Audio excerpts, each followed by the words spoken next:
This year is a fabulous year, un bel anno, con grandi premiati, bellissimo lavori, è un gran anno per il premio Nonino. È molto importante per il ruolo che il Nonino ha svolto nell'accendere delle luci sulle speranze e sulle crisi del nostro tempo. 50 anni dalla rivoluzione della grappa coincide con 50 anni della democrazia in Portogallo, dunque 2 anniversari molto importanti. Una risposta bella, quella di proporre la cultura come arma che non deflagra, che non uccide nessuno, ma che crea consapevolezza e responsabilità.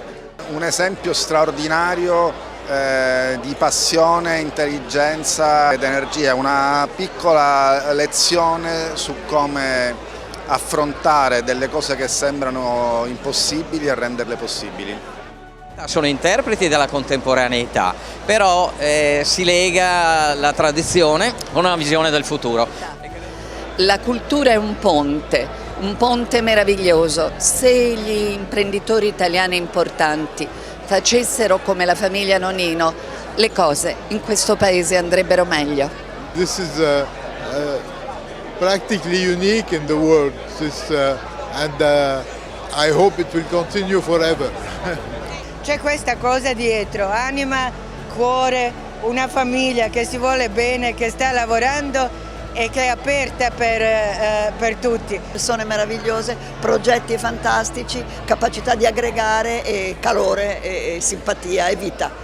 I valori che ci sono dietro questo prodotto sono dei valori universali che toccano le corde di chiunque li ascolti. Direi che l'alchimia proprio della tribù dei Nonino è stata questa, di riuscire a abbinare il meglio della tradizione friulana con l'essere presenti nel mondo di oggi, mettendo il Friuli al centro del mondo e portando il mondo in Friuli.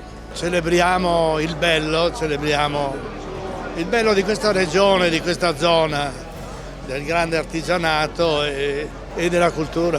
L'emozione da bambina fino adesso da adulta di capire quello che la mia famiglia, soprattutto Giannola e Benito, i nostri genitori, sono riusciti a creare e a rivoluzionare il mondo della distillazione. È per noi un momento storico, ma soprattutto sembra ieri, e siamo felici di portare avanti questa storia, insomma, da generazioni, e di aver introdotto dal 2007, abbiamo iniziato a fare i cocktail con la grappa Nonino. Io penso che la famiglia Nonino ha fatto la storia, loro ci hanno portato in tutto il mondo. Che il premio Nonino è nato nel 1975 come premio tecnico-scientifico per salvare i vitigni autoctoni, Pignolo, Tacelenghe, Schioppettino e Ribolla, che sono, diciamo, l'essenza della cultura enologica friulana, che se no sarebbe andata persa per sempre, una follia. Si può parlare quindi di premio Nonino che ha dato la vita a un distillato di cultura.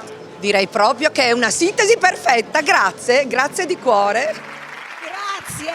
Grazie amici, siamo felici, emozionati per festeggiare assieme a voi che ci credete, che ci volete bene. 50 anni dalla nascita del monovitigno. Grazie a quest'uomo che ha trasmesso il suo grande amore per il suo prodotto e non abbiamo mollato mai. E adesso si aprano gli alambicchi!